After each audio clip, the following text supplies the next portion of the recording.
Welcome to the Hero Front Podcast. I am your host, Josh White, and today we have a special episode featuring the legendary Andrew Cormier, the insightful mind behind the For The Zoomies podcast. Now, in this exclusive interview, we delve into Andrew's captivating journey from the lacrosse field to the Air Force Academy, exploring the profound identity shifts, leadership insights, and personal growth that he experienced along the way.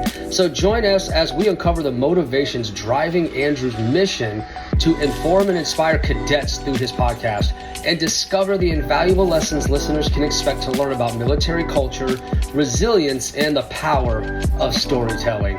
Andrew is in a league of his own. He is changing the game over there at the Air Force Academy. I've never seen such a sharp young man as a student create a platform like For The Zoomies and be as successful as he is before even technically being an official part of the Air Force. The guy is just absolutely killing it. All right, everybody, let's get after it. Welcome to the Hero Front Podcast, the 2022 Veteran Podcast of the Year winner. I'm your host, Josh White, and I talk with heroes around the world to inspire, educate, and to remind you that you are not alone. My own personal journey was marked by struggles like depression and alcoholism, which led me to almost lose my life.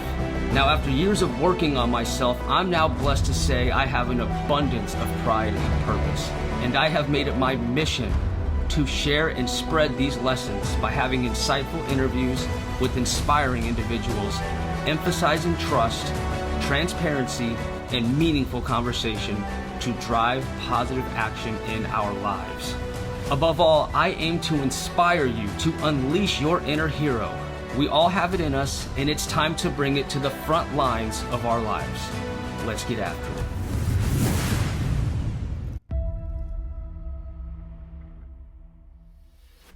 My man, Andrew, you're looking sharp, man.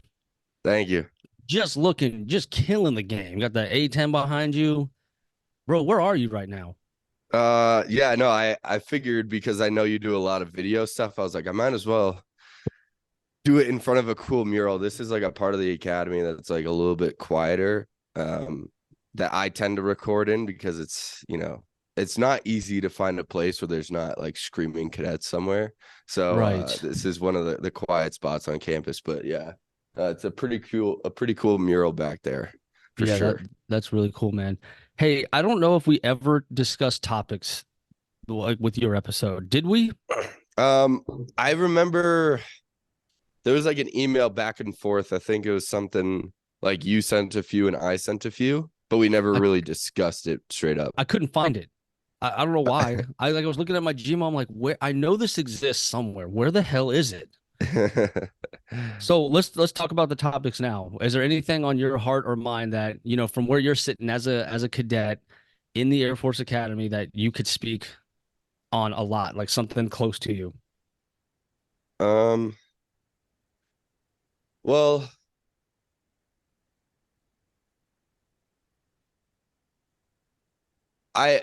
just so like I'm on the same page as you, because I wouldn't want to, like, I don't know, outside of the few less episodes that I've listened to your show, it's hard to like nail down what sort of like question route you want to go down. So if you could just give me like something that like some sort of prompt, and I could like come up with some ideas based off of that. Well, I just go off of topics. Is it like any sort of vein of topics that you usually talk about? Yeah, it could be leadership, it could be mental health, it could be mentorship, it could be, just your experience at the academy in general. It could be why you started the podcast. Okay. So I think for one, why you started the podcast, I think that's an important one, right? I think a good topic to talk about would be, my identity has been kind of like challenged coming here because, I kind of bring it up on my shows a little bit too, but so I was like an athlete my entire life, and you don't have. Hey, pause right there. I'm gonna let you. I think you're onto something here. So don't dive into it yet. Yeah, so I Okay. was an athlete, but like coming here made me change because I had to like put that to the side and not play sports. But now I'm entering like a new phase of my life where I've signed pretty much a 9-year commitment. I'm only in 2.5 right now, but like, so I Right. have to wear this uniform for Hmm. 7.5 more years. So I think that's a cool topic. Okay. And what did you call that? Identity? Just like identity change, like dealing Okay. with that. Got it. Okay. Um, I think why you joined. I yeah, think that there's probably a story there, right? yeah. I think you can tie that to finding purpose in your work because that's something that I really try to always do. Okay. So what if we went off why you joined, a little bit about your background just to get to know you, um, how that ties into your purpose, then a little bit about your experience at the academy, Mhm. and how your identity and where you're looking forward plays a role I mean, you never had to look ahead that far probably in your whole life. Yeah, And then why you started your podcast. Then we can end with that. What do you think? sure. Will that work? Yeah, that works. All right, y'all. Andrew Cormier. And I know people pronounce that name wrong. Hey, I know they do. I had to go back and you listen got to it it like right. 3 times. Is that French? What is that? Yeah, my sorry about that. My my mom, her parents were, I guess you could consider them first generation Americans because they came down from Canada. Really cool story, but yeah, they came down from Canada and they were actually Gogans, and my dad's side were French as well. I don't know what Mm, the story is behind that, but definitely French Canadian as well. nice. That's Yeah. awesome, man. That's too cool. But yeah, your podcast, man. I love it. Big fan. It's called For The Zoomies podcast. Can you give me a little bit of insight on the title? Where did that come from? Josh, you're breaking up a little bit. Oh, snap. You are too. Is it my internet or yours? Can you hear me? Dang, already running into glitches. Mm,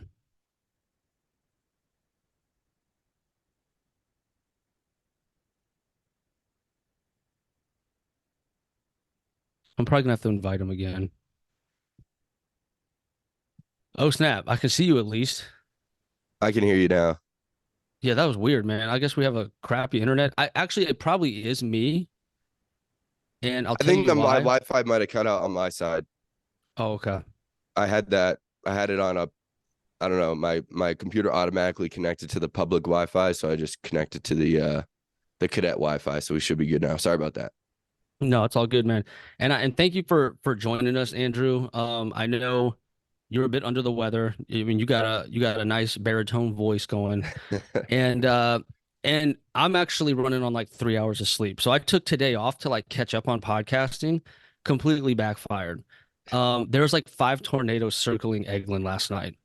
Holy crap! So Everyone all constant good out there? siren. Yes, they didn't hit the base, but it hit everything like around it. Um, but my point is, I got my kids here. We're hearing sirens. Like we got to go downstairs. Like it was just chaotic night of just winds and lightning and oh man. So we're Well, I'm both glad you and your we're family are all good. yes, thank you. We're both handicapped at the moment a little bit is what I'm saying. But we're gonna get through it. We're gonna do it. Oh yeah, Okay, Andrew Cormier, the host of For the Zoomies podcast, which you're absolutely crushing it. You're on LinkedIn. You're killing it. I'm a huge fan. thank you. But before we get started, I was hoping you could talk a little bit about the title of that podcast. Like, what inspired you to pick that name? Um, I'm by no means a creative. So this was just kind of, I sat down. This was the first name that came to mind, and it was the only name that came to mind. I couldn't like really brainstorm. I probably should have plugged it in a chat GPT or something. I don't know if it would have yielded me anything cool, but when I was coming up with it, I was just like, I hear a lot of people talking about like niche to your audience, really Hmm. hone in on a certain group of people. And I was really just trying to make this show for people that are looking to commission into the Air Force. And I know that's a common nickname to be a zoomie, because I mean, planes fly overhead, they zoom by, but there's also another nickname for specifically Academy cadets called zoomies. I don't know if you've heard this, but I don't know if you've ever seen pictures of our noon meal formation here at the Academy on the Terrazzo. The new what? The noon meal formation. We have a formation probably 3 times a week where we just, report in and then march to lunch in Mitchell Hall. I think I've definitely seen Mitchell Hall. That place is like, Yeah, it's crazy big. I could not even believe that was real. Yeah. I was like, there's no way. That's crazy, man. And it's like Thanksgiving. Like the way that they set the table was like, you watched the YouTube video on that?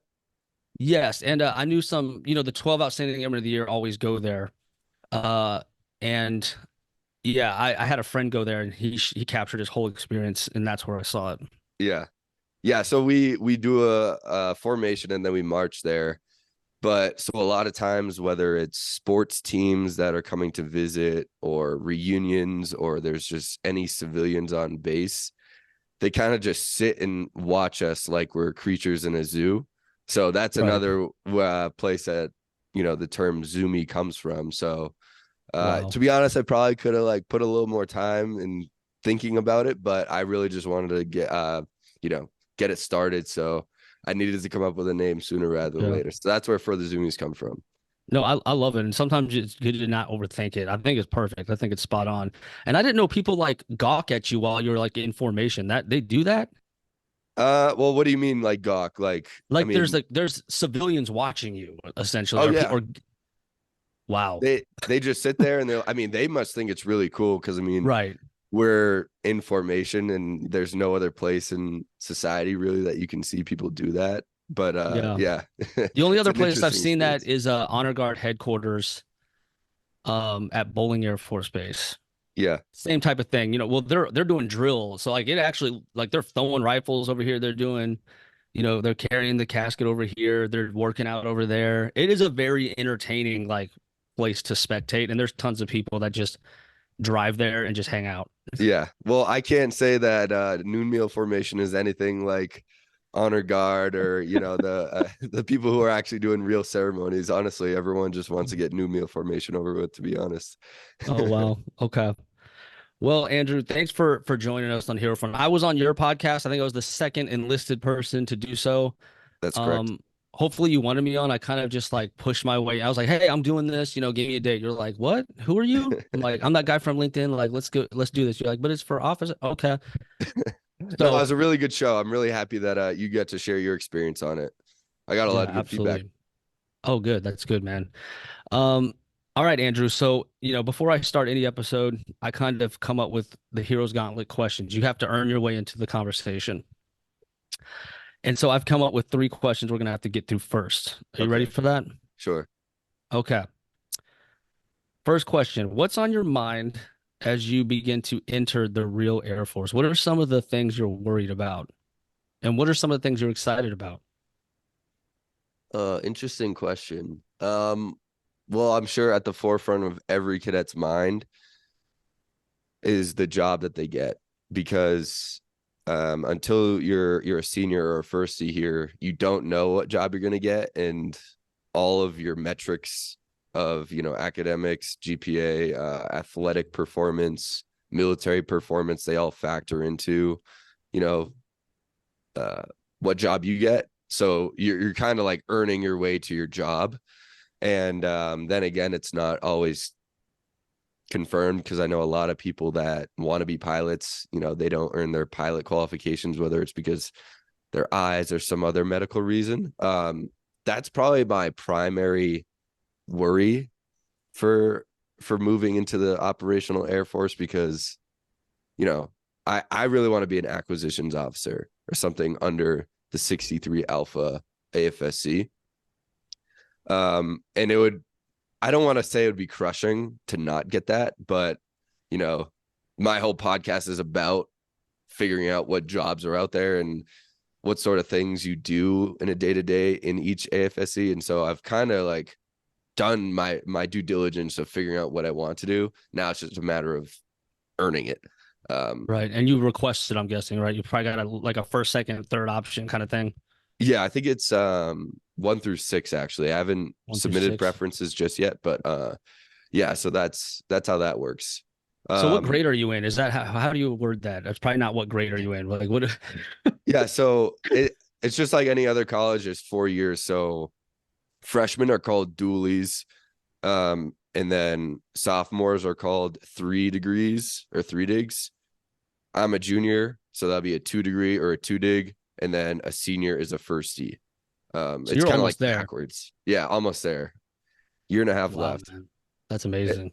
Yeah, so and I'd consider myself, like, people say it's like 4 years here. I went to Marion Military Institute down at Marion, Alabama. So instead of 8 semesters, I really had 10 semesters to get to my commission. So I'd say I'm Wow. 70% there because I still got 3 more to go. But the thing that I'm most excited for is I this has kind of changed a little bit, but getting out of here is kind of like I Motivating. can see it being a really fun opportunity because being a lieutenant anywhere, I understand, unless you're like in maintenance or some really high ops tempo job, you're just kind of learning. You're still like in cadet mode because you don't know anything. So you're still Hmm. learning, but you don't have all the pressures of, you know, doing all this cadet stuff. And I don't want it to sound at all that, being a cadet is more harder than being a lieutenant, because, you actually have real responsibility there. But I think the curriculum here, they just try to cram so much in so little time that I Hmm. think that's a better way to put it. I'm happy for the time that I'll get back upon Right. graduation. That's I think the answer that I was looking for.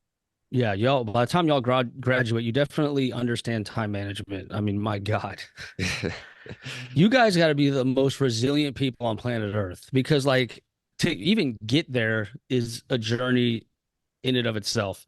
But then to last and graduate, and as strict as it is, like all the standards, like, military tech schools for enlisted are like 3 months long, believe it or not. Yeah. I had one that was 6 months, and I had one that was 3 months, and I had one that was 2 weeks. I've had three AFSCs. Yep. So, but not 4 years. You know what I'm saying? Mhm. That's insane, man. Like, Yeah. I'm proud of all y'all out there for real. Like, that's a hell of an achievement, man.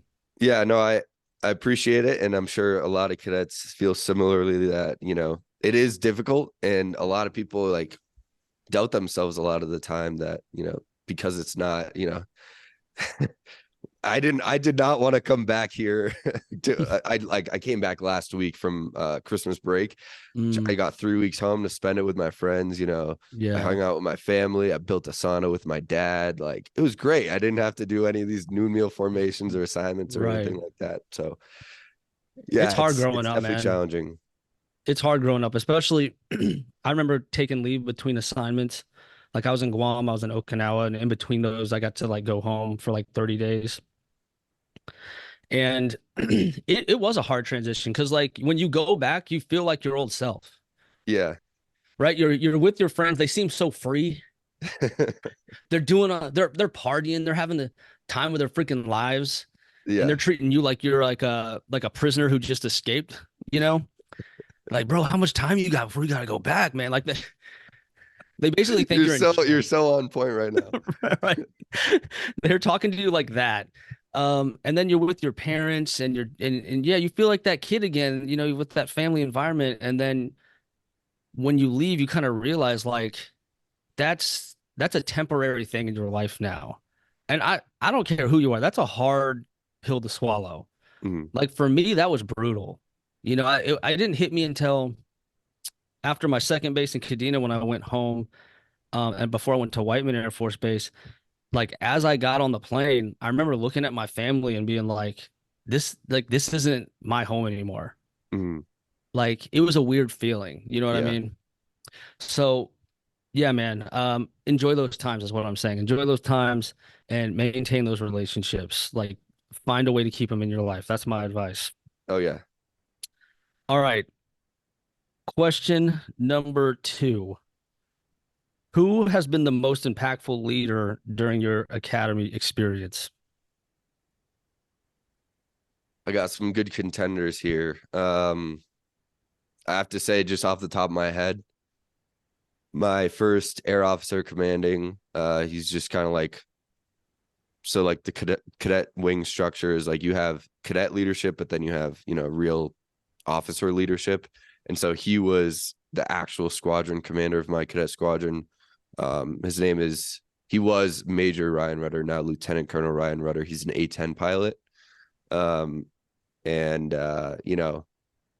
as a dually in a very challenging place, he, you know, gave me hope that, it is good on the other side. He gave me lots of cool leadership lessons. I think there was many times where,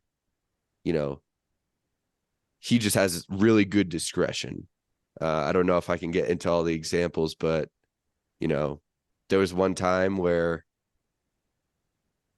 I don't know if some 22 is going to get mad at me, but there was a firstie who had like gotten locked, or I shouldn't say locked up, but I think he got put in jail for a night because I think he came back drunk and was. You guys have like a jail on base? I think our what's it called? Security forces has, I don't know, Like the academy grounds has a holding cell of sorts. yeah, I mean, it's a whole base. We have, Okay. an actual like med group and everything like that. The cadet area is Wow. kind of isolated, but That's only yeah, so I've only seen that picture of the really cool architecture. That's all I didn't know what's around that. You know what I'm saying? I have yeah. no idea what's around that, but it's like a whole little village in there. Yeah, no, I think it's like over 1,000 acres, I think. Oh my I don't God. remember the numbers, but yeah, so this kid, I think he was just he wasn't doing anything crazy. I think he was just, I mean, it can look crazy from like an oversight camera thing.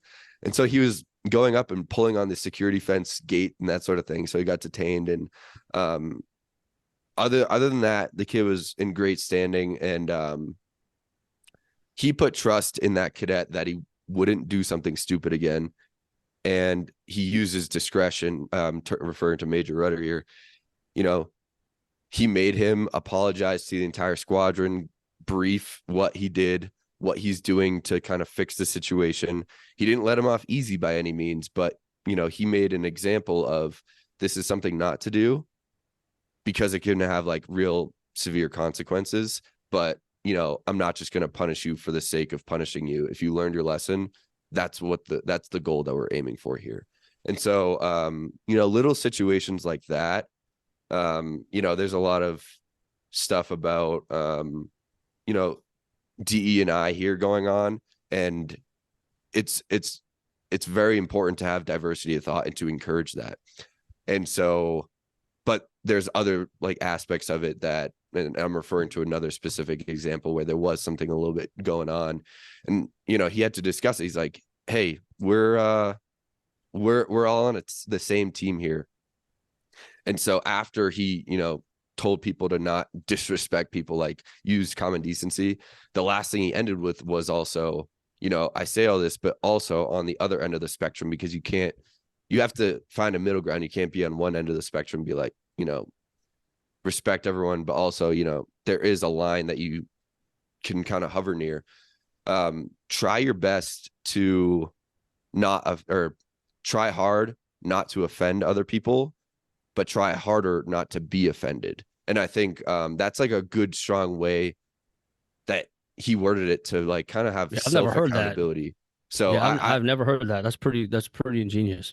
yeah. So those are like two little examples that Colonel Rudder, shout out to him. Lots of financial advice as well. He's a great guy. That's awesome, man. I think that's a perfect example. I'm sure he's out there crushing it. Where is he right now? Where is he at? I think he's in Turkey right now. He Oh, he snap. he left his assignment here, and then I texted him probably a month later, and he's like, "Yeah, man, I'm deployed." I'm like, "Holy crap!" My last base was at Whiteman Air Force Base, and they have A-10s there. So heck, he might have Yeah, even been there at some point. maybe. Okay. Last question. If you could give a tip to Andrew first joining this academy process, Like he doesn't know it's coming from you. He doesn't know it's from the future. He just knows it's a really good tip to kind of help that past Andrew out. What would you tell him? There's a few things. One that's abundantly clear to me right now is focus on the relationships. Because I think that's one thing that I avoided a little bit, because when I was, dually in a 3 dig, I buried my melon and just got to work, and I don't regret it because, I think I came out with good standing and grew a lot from, embracing the suck. But I think maybe a good word, I succumbed to the academy's rigorous schedule. And, I put all my time into like whatever free time I had. I studied flashcards for my K test, which is like special Air Force knowledge that only dualies have to study. And, Russian vocabulary, because I was taking a Russian class. And I did that instead of really fostering relationships with the people that were around me. And like I said, I don't regret it because I came out in good standing and I learned lessons from there. And I understand you can only learn so many lessons at once. But now being on the other side of it, where I have less academy sort of obligations and I can spend my free time a little bit more how I want. I'll tell you right now, I don't know if Ben Skeets or Mike McAllister are listening to this right now, but like I've been going to their room almost every night before bed just to, shoot the breeze and talk about stuff. And that's been such a redeeming aspect of being here, just having fun with my friends. My girlfriend recently moved out here, spend time with her on the weekends. That's one thing that I think past Andrew should So maybe you didn't understand the true value of relationships going into it. Yeah, because I mean, I had been away from home a little bit. I went to my senior year of high school, I went to a prep school, which was a boarding school, and then I went to Marion. So I spent like 2 years kind of away from home, but not until the past 2 semesters here, it had really hit me hard that like I haven't seen my brother in a year. It's been like 6 months since I saw my family. Just kind of really thinking about life in like a broader sense of those are like the times that I enjoy the most outside of satisfaction from achieving my goals. So I kind of got frustrated that, I didn't prioritize that as much as I wanted to, but it's a newly found priority. Yeah, I mean, I'm sure everyone goes through that. I mean, you get slammed at the beginning and you're just trying to survive. Yeah. Like you worked your butt off just to get in the front door. The last thing you want to do is screw it up. Yeah. So you're probably not alone with that. Trust Yep. me. All right, bonus question. Bonus question is, what is your proudest Air Force moment? So I want to hear a time where you were proud of yourself. Maybe you mentored someone, maybe you helped someone, maybe you created something. Well, you have created something. You created the podcast. Um, aside from that, because that's kind of obvious, what has been your proudest moment where you're like, man, I'm really like growing here? This really is a gauntlet. I'll tell you what, like you're making me think here. I don't want to defer to, I think the stereotypical academy be like, because recognition, I'm not sure if you're familiar with the whole recognition in freshman year process. Are you? I'm not, no. So freshman year, you have all these extra responsibilities on top of academics, military, and athletics. You have to wake up early just to recite the lunch and dinner menu items. It's really odd. It's called minutes, and then you have to yell about, I don't know, I don't even really remember now. Like current events that are going on. I think it's somewhat useful because it gets you in the mindset of being in the military, and it's an indoctrination. But so you have all these extra responsibilities. You have to learn about all the specifications of all these aircraft, like what's the crew size of the B-2, who made it, what's its top speed, all these things that I don't remember anymore. and recite them at competitions between other dually squadrons. Like they call it a K bowl, and you basically just, it's kind of like Jeopardy. You do that, and K tests, K like standing for knowledge, and then they basically test you on it, and it's kind of a weekly, bi-weekly test. And on top of that, after school they'll have training sessions where it's like a lot of PT. You'll, hike up mountains while you're studying knowledge, stuff like that. And it's just a big burden on top of, you trying to manage a 5-6 class course load. And so at the end, in April timeframe, you go through this thing called recognition, where you actually are accepted into the cadet wing as a cadet, not as a dually. And so it's basically everything. It's a culminating event. All the knowledge that you've been studying since all the knowledge that you've been studying since basic training, you'll recite it. It's largely like physically demanding, not a lot of sleep, really disorienting at times. I'm not going to give it away if there's any So you have to go through a final that's like pretty robust. Yeah. Wow. So, I did not know that. Yeah, that I'd say, just for lack of, coming prepared with another accomplishment, that I can't say I didn't feel accomplished after that, because, I gave it my all the entire year. And for it to end in a great way like that, I did feel accomplished. So that was a pretty cool experience. I can't give it all away, because there might be somebody listening, and it's a tightly kept secret, that right. They want the part of the experience is the surprise. Yeah. It's a whole like 3-day experience. They cancel class on a Friday to, immerse you in military. Dang, I bet y'all are nervous as hell going into that. You're probably like, oh my God, what are they gonna do? Yeah, no, it's a very fun experience though. Lots of laughs happened, and it's a real bonding experience with the entire squadron. But wow. Yeah, I'd say that's the answer to your bonus question. No, I think that's the perfect answer, because I didn't even know that existed. Yeah. And to do all that in your first year, man, it takes you all that just to be a cadet. Like, what a tremendous amount of work just to be a cadet. And and then you got more years left to even graduate. Like, it's crazy. Yeah. Like, I just think y'all are so talented. I want my kids to go to the academy one day. I really do. After seeing it, talking to folks like you, I think it's a really cool experience for y'all. Yeah. All right. So we're going to get into our topics here. We're going to talk about a little bit about your background, why you joined, because, you'd have to really want some sort of goal to go through everything you're going through, right? So I'm sure there's a story there. How does that tie into your purpose? We're going to talk a little bit about identity shifting, right? Because you have to look ahead. You have a commitment for what, 10 years? Something like that. It's like around a 10-year commitment. Well, like when we discussed it before, I considered, my time at the academy, being in the military, and then a 5-year active duty service commitment, depending, if I get acquisitions. But pilots, they do serve 10 years after graduation. Gotcha. Yeah. And then I want to hear why you started your podcast. There's not many people like you who are in your shoes who have a podcast. I think it's amazing. It is rare. So I wanted to hear about that too. So we're going to start off with a little bit about your background and why you joined. Okay.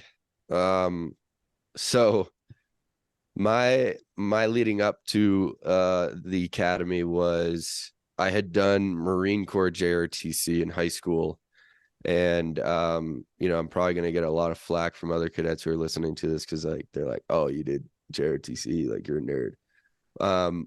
But for me, it was an experience. Like, I mean, I did color guard, which was like cool. You like learn drill and stuff, and you go to ceremonies, and a lot of hockey games I did color guards for. But the thing that I really enjoyed from it was community service.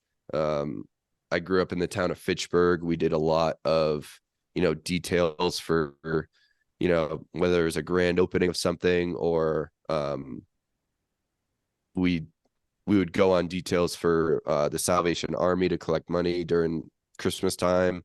It's very similar to honor guard. I mean, to be honest, I mean, they do funerals, but they also do color guard, sporting events, volunteer events. So it's Yeah. actually very similar to that. Yeah. I think I remember a few times during the summer we went into, kind of like the center of town area and just cleaned up trash from all the woods and stuff. And so these sort of experiences gave me like a strong feeling that like, oh, I feel good giving back to my community. And so that's kind of like the main thing that I got from that high school JROTC experience, that it feels good to give back. Yeah, it's And pretty so, enlightening when like something you literally did change the environment. Like yeah, that's kind of like an eye-opening experience. I agree. And so that was my initial experience with it. And then I grew up playing lacrosse as well. And I really wanted to play college lacrosse at a high level. And so What state was I that? Because that's very specific to that sport, right? I grew up in Massachusetts, but yeah, it's pretty East Coast centric. I'm from Uh, Maryland and we had it there too. yeah. No, I played so I played a lot of tournaments up and down the East Coast because anybody who knows high school lacrosse travel, it's you know Massachusetts down to Delaware, Pennsylvania, all Right. these tournaments. And so you're trying to get looks from college coaches. And my first one actually was the Air Force Academy, at least D1. I'd had plenty of, D3 local schools, but I wanted to, really see if I was able to play at a high level. And so the coach invited me out after a tournament in, I think it was Ashton, Pennsylvania. Me and my dad came out here in 2018 and I was pretty hooked. Actually, let me backtrack a little bit. So my dad, he was a general contractor and he was doing this work my freshman year of high school before I even, did Marine Corps JROTC. He did some work for an airman and, he came over, they were having some beers and I was just happened to be in there, just hearing the conversation. And then this guy, his name's, I forget what rank he was, but his name's Rick Toomey. And he just basically sold me on this idea. Granted, I was a freshman, didn't really know what all this meant. He planted a seed. Yeah, he planted the seed. And so that was like my first encounter with the Air Force Academy. And I hadn't heard of it until, maybe applications and stuff came up. But so I flew out here, saw the chapel. It's currently in a big white box because it's under construction. But I actually saw the chapel, got the whole tour, and I was like, this is where I want to go. Time went on. Coach dropped me. I think it was, I can't put my finger on it exactly, but I assume it's because I tore my hamstring because that's kind of when communication shut off from him. But I was like, I still want to go there, even if I'm not going to be playing lacrosse there. So Oh what I wow. So did like you wanted to go there as a as D1 a cadet, lacrosse player, as a yeah, cadet, it's looking promising. mm-hmm. You pull this muscle and it's kind of that recovery time was just too much for them to Yeah, take you on. yeah. I mean, to be honest, Possibly. I think it's kind of weird because it that's how the time matched up. To be honest, it could have been that he just at the same time as my hamstring tear, he could have found a better candidate. But I just think it's weird. Like you could have at least told me. I don't have any beef with the lacrosse coach. I don't want anybody to misinterpret this, but I just thought, you could have at least like told me. But so that happened, and I was like, okay, I mean, lacrosse is that's gotta off the be table. that's gotta be crushing. I mean, you're really good at this sport. You love it. You've been doing it for years. Yeah. And No, then well, that yeah. it's hard to pick up the pieces and find a plan B. Yeah, no, we'll touch on that with the identity stuff. I'll tell you that after. I'll tell you what. But so I was like, okay, I still want to go here. My experience with JRTC has taught me that, being like I wouldn't call it a civil servant, like providing service to your country, it makes you feel good. It benefits, the strength of our community. I want to be a part of that. And so since then, I've kind of like gathered more to figure out why I want to be here. And I've I've gathered a stronger sense of country because I understand that there's no other place like the United States. I'll tell you that right now. And I'm confident and I will stand behind that forever. And so that sort of patriotic feeling that I've gotten from certain situations that, you know, I don't know if you know the song Dress Blues by the Zach Brown Band.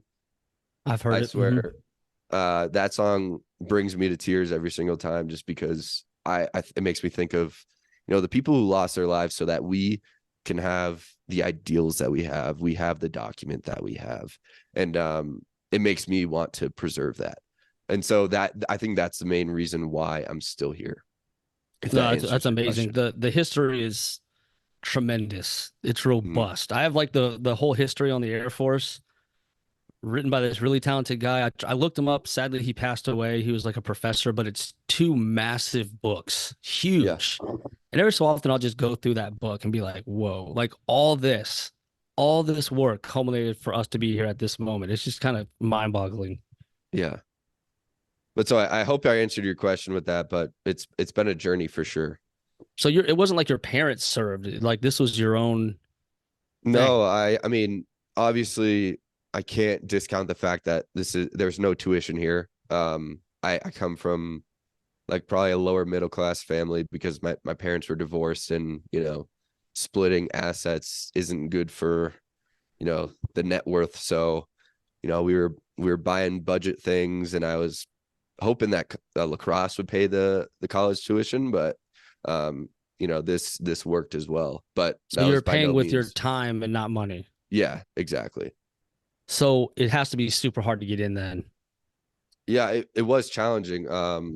The application isn't your regular college application. Obviously, you need to, you know, take the ACT, SAT, all this essay and other things like that. But also there's another component where you have a fitness test, you have to submit extracurriculars, and you have to be nominated by a congressperson. How do Or you pull that off? there's a few other people like you can get like presidential, vice presidential nominations and things like that. Um, Sam Ekholm would be a better person to talk about that than I, but Shout out to Sam Ekholm. He's yeah, killing the shout out to game. him. My God, he's living the. I want to be him when I grow up. I know I'm older than him, but you get what I'm saying. Go ahead. So yeah, so you have to apply. It's basically like applying to another school while you're applying to the academy because they have interviews, they Oh my have God. packets that you have to submit, and So they then have you this know, whole other process to get that nomination. yeah. So and I Dang. think that's just the whole control over so that we have nationwide, every state is represented here at the academy. And so that's just like a little snippet into, you know, what the application looked like. But yeah. Wow. There's a lot of commanders whose children go there. I've noticed. Yeah. Because I'm friends with a lot of commanders at this point. I've been in 19 years, and yeah, a lot of their kids are at the academy. It's like a family tradition. So I'm sure you see a lot of that too. Yeah. And I think that's why I'm a little extra proud to be here. Not, I don't want to, you know, talk down on them because they earn their way in, but without having any kind of like foot in the door. I mean, I didn't get Mhm. in my first try. That's why I went to Marion Military Institute. So I think Wow. that's a little you know, not So chip you that I hold on volunteered my to shoulder, but go to that boarding school. say again. Was it a boarding school? Yeah, so all right, I might not have explained this. In my high school, I went to a boarding school in Western Massachusetts called Northfield Mount Herman. And like I was like, because I went to a trade school before that, and I was only doing academics every other week. Every other week I was doing trade. And I was like, I need to up my academics. So I applied to another, you know, college preparatory school so I can get my grades up. But and then at the year after my senior year, I went to Marion Military Institute, and it was down in Alabama. And I lived down there during COVID, and it was So you volunteered for that to help your chances with this next application. yes, yeah, I mean, that shows dedication like no other. I mean, holy cow, you just uprooted yourself and voluntarily got this extra experience. And no, I think, we all love to root for the underdog, right? And so someone like you who has a typical average background, not really any connections or networking whatsoever on the military side, you're the underdog who still found a way to do it. And I think that's incredible. So I'm Well, I proud of you appreciate for the doing kind that, man. words. Yeah, Thank you. I'm very proud of you, man. Okay. I want to talk a little bit. Did you touch on purpose enough in there, or is there any other lesson you No, want no, to? I think, yeah, the purpose of it. Well, I guess I kind of did. Um, I have a lot of friends that, just go to regular college, and I understand not only figuring out what they're going to do with their life, but how it's going to provide purpose to them. And I think that, not really knowing it coming in here, but now that I'm here, I've kind of realized that you can have a strong purpose in the military. Um, it can be difficult at times depending on what job you're in, being extremely separated from the mission. But national defense is something that I I'm very excited to be playing a part of in the near future. And I think that's one of my driving purposes, that, because I hold the ideals of the United States very close, it's very easy for me to try to like put me in a position where I can uphold them and defend them.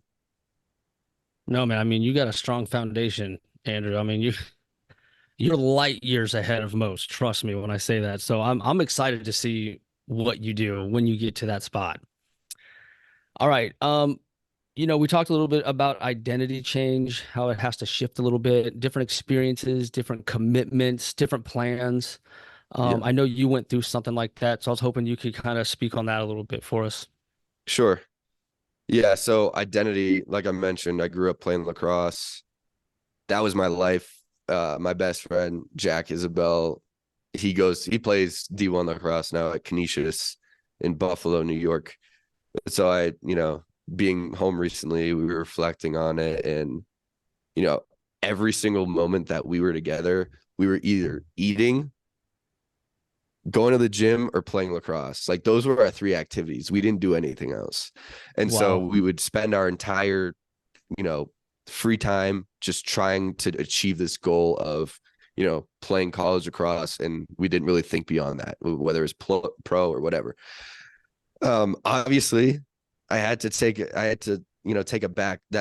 back seat. And I think Hmm. it will forever, because I don't know if I'll ever get back into it, because I was really injury ridden throughout high school. But um, parting with lacrosse has been a really challenging thing for me coming to the academy, because, you know, anyone who's at the academy right now knows that there's a thing called a TISO gap, and it's the kind of social divide between intercollegiate athletes and non-athletes.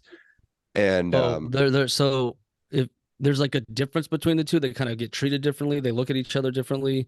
There's a little bit of they look at each separation other. there. Yeah. So all those like freshman year things of like training sessions and all those extra commitments that you have to do, athletes, Hmm. because, they're practicing, they're watching film, they have a lot of other things to do. They get excused from that so that they can go do that. Like, there's only so many hours in a day. And personally, I don't like see a problem with that, because it's like, hey, they're excelling at another really, they're excelling at their Right. craft. I don't poo-poo them for that at all. But there are people who are like, yo, I just had to like do three bears, which is like, you have to climb up this hill and recite a whole bunch of information about planes. And these guys just got to like go and play a game. And so there's like obviously going to be Mm. some sort of banter between those two groups. And so that exists socially here at the academy.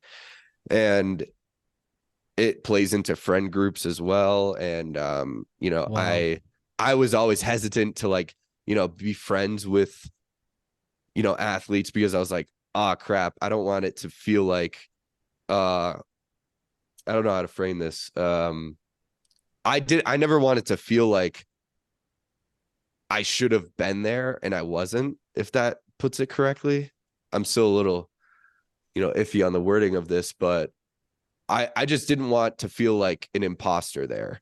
And so I tended to not hang out with those people, even though those are the people that like, we shared a lot of the same, experiences playing lacrosse, like just the same type Yeah. of people. And so, yeah, I think that was another thing, like back to my point about relationships earlier, that was another thing that impeded me having strong relationships as a freshman. But yeah, so coming here, I found it really difficult embracing the military identity and getting rid of my sports and Especially athlete. when you see it. Yeah, I'm like, damn, It's these not guys like are you really out never here see it. competing. Yeah, it's not like you, it's just something you never see, you never hear about. You can just focus on this new path. You literally see it all the Yeah, time. So that's got to be tough. it really was difficult. And I think I've only like, I remember I took a road trip down to Virginia with my girlfriend, and we stopped at some restaurant, and they had college lacrosse playing on TV, and I think it was like, I forget who was playing. I think it might have been Rutgers and um Bryant. And I've played I played for the New Hampshire Tomahawks. I've played with people who are playing at that D1 level. So seeing them on TV, I'm like, Hmm. damn, those are my friends. And then like the initial excitement wore off, and I'm like, oh crap, like I wish I was with them. You know what I mean? Yeah. So it's been difficult, but on the bright side, like it's opened up a lot more time for me to embrace new things in my life. I can't say it's all bad because the identity has to change, and it's been long enough, and I've kind of come to accept it. And so I like opening up the podcast, starting that up, really trying to nurture my relationships. There's been a You're kind lot of of like good. figuring you're still learning and you're figuring yourself out still. Yeah. And you had the time to do that. Yeah. That's been a big part of kind of putting lacrosse in the back seat, that, I'm like, okay, I'm not extremely focused on this one thing, like satisfying what the coach wants me to be proficient at, rather than I can make these own like goals for myself. And I think that's been, kind of like enlightening for me, because I've been like my entire life, like, playing sports, you just want to be good at the sport, but now I'm like, there's more than that. Right. So And Andrew, you're pretty resilient and brave to do that. I mean, most people could not pick up the pieces, reapply, accepting they're not the lacrosse player when that's been your whole life, your whole identity, and then seeing it every day and still going. I will say, that's an incredible thing you've done, and it's very rare. And I definitely want to tell you, you know, how awesome you are as a person for being able to do that. I think it's a great example. yeah, well, I appreciate you hyping me up. I am by no means anywhere near perfect. I'm still, kind of struggling with it going home. And, I picked up the stick and played with my friends just so that, they could have, instead of just picking up a ball and shooting it, they could have someone pass it to them and shoot it. And, it did kind of bring me back to my old days. And I'm like, crap, maybe I'm not completely moved on. So, I appreciate the kind words, but I'm definitely not in a perfect spot yet. I could see this being like a movie where like you just step on the field, just like, oh yeah, I used to play that, and then you just annihilate them, and they're like, whoa, who is this guy? Oh my God. I could just see that being a movie. That'd be cool. Maybe someday. Do it, man. Just try it once. Um, okay. So last topic here, and you kind of touched on it a little bit, and I'm super interested in this, and that's the story behind your podcast For The Zoomies. I know there's probably a lot to unpack. I don't even want to ask you questions. I just want you to just tell me the story behind it. All right. So I've had a few repetitions in giving this pitch or this rundown before. So hopefully it comes off somewhat compendiously. But so I ran into this problem after my freshman year that I didn't forgive me for realizing this too late, but I didn't know that I had an active duty service commitment for real. Like I didn't know that I was really I've heard the terms. It never really Hmm. clicked in my head though, that 5 years of service in a job. And so that it hit me hard. Mm. And I went up to Major Rudder at the time, and I was like, hey, how do I learn about jobs? And he told me about, career fairs and stuff like that. But, you can only ask so many questions in an hour of that being open. So I was like, is that it? And he's like, yeah, pretty much. And that didn't sit well with me because I really wanted to inform an opinion so that I didn't, or inform a decision so that I didn't hate 5 years of my life upon graduation. So I took it upon myself to figure this out. I wanted to know what jobs were like so that I could, I'm going to be submitting preferences in about a month. So I could know what I want to do when I grow up. And so I love podcasts. I've always loved podcasts, whether it's informational, comedy stuff. I've always wanted to try my own, but I wanted it to be something purposeful, not just me and my friends gathered around a microphone, talking. So I was like, oh, this is my opportunity. I'll interview officers to get a better understanding for me of what to do when I want to grow up, or what I want to do when I grow up. And since it's recorded, it can act as a repository for as long as those jobs stay relevant. Academy cadets, RTC cadets, anybody who's looking to commission can use it to help them inform their AFSC decision. And so that's what it was born from. I'm still working on gathering all the AFSCs. I think I've gotten quite a few of them. But that's kind of how it started. But as I went on, I didn't really want to limit myself to just these AFSC conversations. I kind of wanted to do anything that might be useful for cadets making decisions about their career. So I've had people like you on. We as a officer candidate, I will never have an enlisted job. However, there is value in understanding officer enlisted dynamics. So I think that's where value with episodes like you and Master Sergeant Michael Walsh, my other enlisted episode, they provide value to cadets in that way. I've had people talk about separation, what it's like to separate from the military after spending time at the academy, 10 plus years as a pilot. Your entire identity is military, what it's like to shift out, what it's like financially to shift out. I've tried to think about any topic that cadets might struggle with. Like there's certain pilot training schools that you can go to, whether it's UPT or NJEPT, urinatal joint jet pilot training. That's one thing that I'm looking to do an episode soon about, because I know there's lots of cadets that want to have a special pilot training experience. And if they can help increase their chances of getting into NJEPT, I'd like to play a part in that. So long story short, it was born out of a need for like my own need to help me make a decision. And it's grown into something that I hope serves many cadets, help them make their decisions. Now we have a website. I'm starting a newsletter.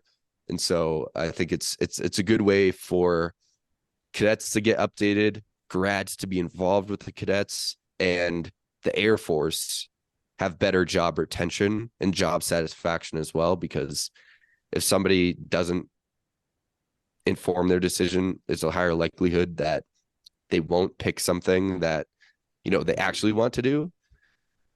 But if they do, they like it, they stay in longer, they do a better job. Hopefully that's a result of the podcast. So I hope that kind of sums it up. No, man, I think that's perfect. It kind of reminds me of the question I asked you earlier, which is like, what would you tell your past self? It's kind of like the podcast is that, but it also helps so many other people who have the same questions, who are unfamiliar with the process. Like you might be helping them pick a path that they can stick to long term versus the unknown, where they could be very short and they can say, hey, this isn't for me. Mm-hmm. And I think that's amazing, man. I think that's absolutely amazing. I'm a huge fan of the podcast. Like I listened to the PA one you did because like I want to do that on the outside. Mm-hmm. You know what I mean? So like even it helped me. I was like, you know what? I do PA as a hobby. Like, what is it like to actually be PA, like for the Air Force? Yeah. So like I listened to that episode just to get that like insider scoop, you know? And so I think it's too cool that someone like you, who's so young, and is going to be an officer on a path to being a commander. Technically, you guys are kind of that's the plan. That's the ultimate goal, is to get you to be a commander one day. To have someone like you as a podcaster already, in my book, is incredible because, you know, 5 years ago, this in my mind couldn't happen. Like, it just couldn't exist.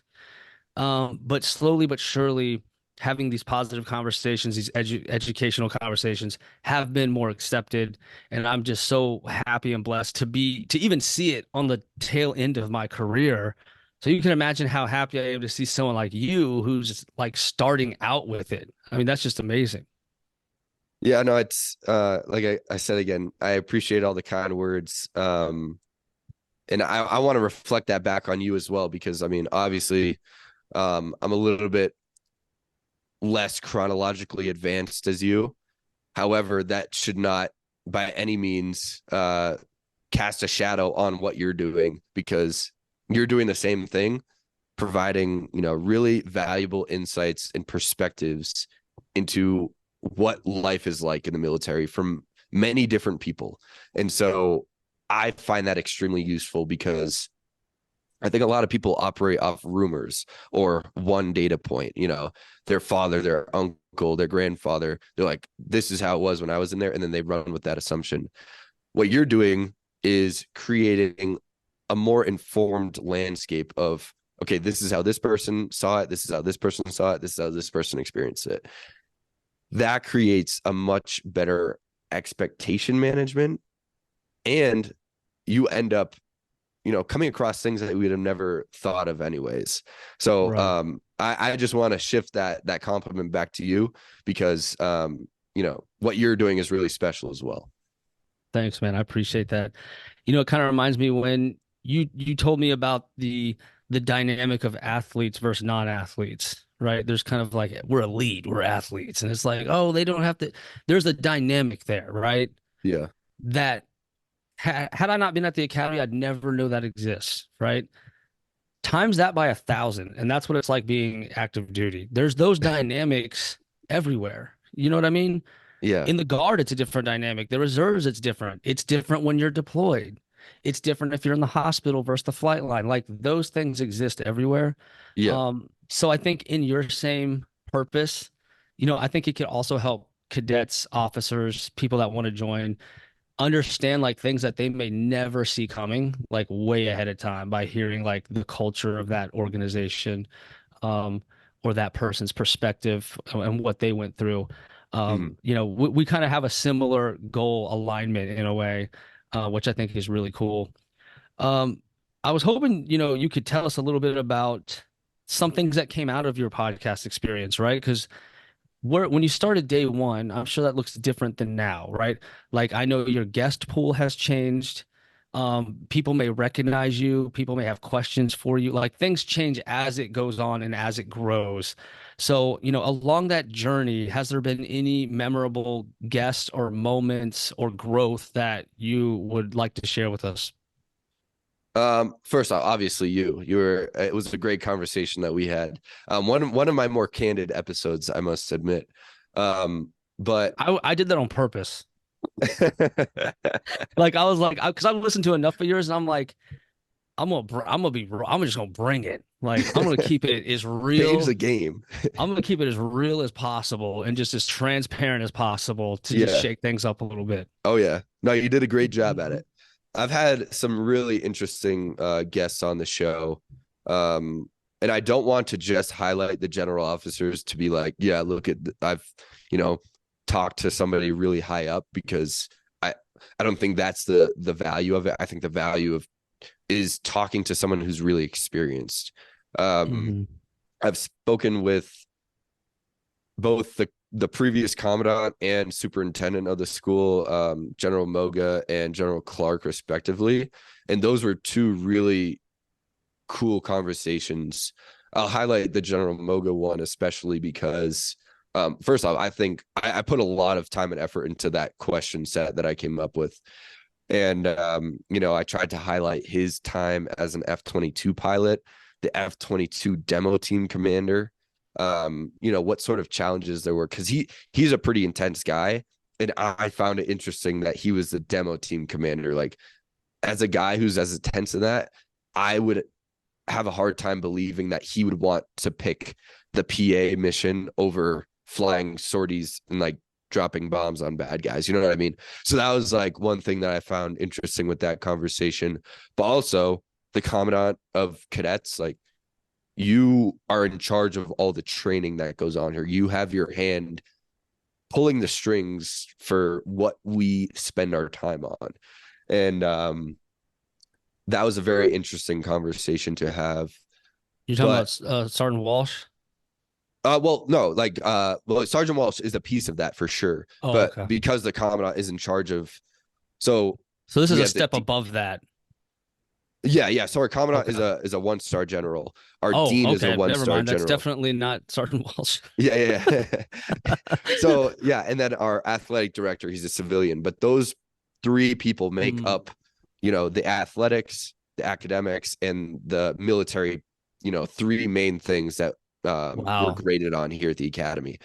And so General Moga was the head of that military part, and so he was in charge of all the policies that went into what dualies did, how we spent our, discretionary time, all these things. And so probably even that course you went through. Yeah.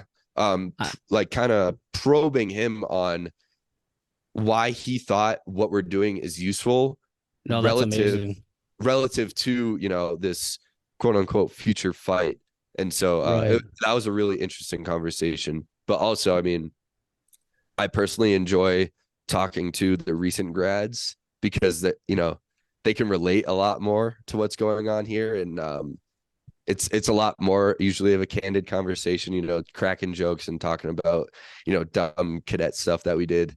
I don't know if you know the name. He recently, I think he's in the Guard now, Major Julian Gluck. He's at Harvard Business School right now. I'm not. Does that name ring a bell for you? Okay.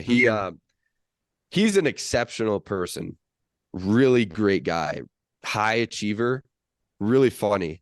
And we must have just cracked jokes about, cadet stuff for, half an hour, that hour-long podcast. And it was just a great talk. I'm sure there's a lot of meme-worthy moments in what you do. Yeah. At least cadet, I don't know if anybody outside of the cadet wing would really understand it. But yeah. No, those were 2 guests that I really look back on, and I'm like, I'm happy that, and I don't want that to, again, cast a shadow on anybody else, but those were 2 like highlights that, I'm like, I would have no other reason to talk to these great people if it wasn't for this project that I have going on. That's mind-boggling when that happens. Like, I'm telling you, because it starts with your buddies, it starts with like really easily reachable people in your life. And then when you get like that one first guest who like you don't have any business talking to, yet here you are, like, that is wild. I just got to highlight your episode with General Slife. That's one thing. That's an episode that I'm really impressed with of your what's it called? Your discography. Seeing you sit down with a 3-star is really impressive, and I'm sure like you felt similarly. Like, at first I was just talking to my friends, and now I have this senior leader sitting across from me, and it's like, holy crap, where did this come from? That was a wild moment. That was like, before it started, I was like terrified because I knew I knew there'd be a large audience for that episode. So I'm like, oh God, just be yourself, just keep it out your head, just be you. Yeah. Because and it was in person. Like he's wearing the stars. Like, yeah, it's nerve-wracking. But I was nervous going into it, but on that particular one, General Slife just had a way of like making me feel relaxed. He just has that vibe about him where I just felt like I was talking to like my uncle or something. Like, yeah. And after a few minutes, I was like, fine. Like, he was just talking to like a family member after that, Yeah. He has that real fatherly figure type of vibe to him, in my opinion, which I loved. But yeah, it's moments like that where you're like, what is happening? the domino effect to lead to those conversations is like huge. Like this Mm, person you talk to who knew this person who recommended that person, and you're building trust too, right?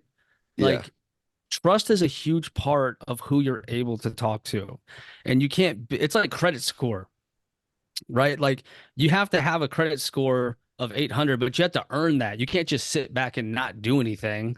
Yeah. You have to use credit cards, pay cards, pay bills on time. You have to build that credit for that big purchase, Yep. right? That house, that nice car. That's kind of like how guests work. You have to build that credibility, that trust before someone with that huge reputation is willing to take a risk on talking to you. Because that Yeah. is it's a risk, That's a right? great analogy. Yeah, it is a risk but is the risk worth it to have the conversation? That's where I think it is worth it. And I'm so happy to see, people like you, guests like General Slife and these incredible officers that you're talking to who, yes, the message does outweigh the risk of who could perceive the episode a certain way. Mm, yeah. So it's amazing, man. Well, hey, I know we're coming up on our hour here, Andrew. I know you're a busy man. You're probably much more busy than me. You got a lot going on. But I do want to tell you that I'm super proud of you. I was an underdog too. Although my dad did, I was a self-sabotaging underdog. Like I did have my whole family. I'm fourth generation Air Force. My whole family, aunts, uncles, cousins, my dad, my grandparents. So I had every reason to succeed, but I kind of, my story, kind of self-sabotage myself. But as I came into figuring out like who I am and what my purpose is, it did have that underdog feel. Like Yeah. I'm gonna do this. Like despite all the odds I place on myself, I'm going to do this. And so I love that underdog concept with you. You might be surrounded by people who are very familiar with the Air Force. They were raised in it, but Mm, not you. You went out of your way to make it happen. You didn't get what you wanted, but you didn't let it break you.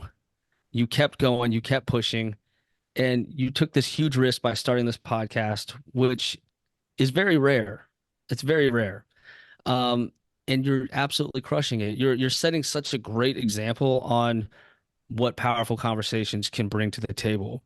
One thing I notice about younger generations is that online there's a lot of scammers. There's a lot of people trying to sell you stuff.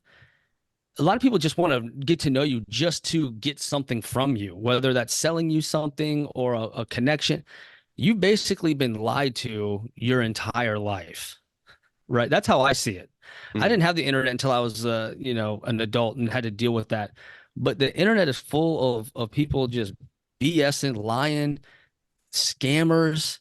You guys, your generation, values trust and transparency more than anyone, before you, in my opinion. mm.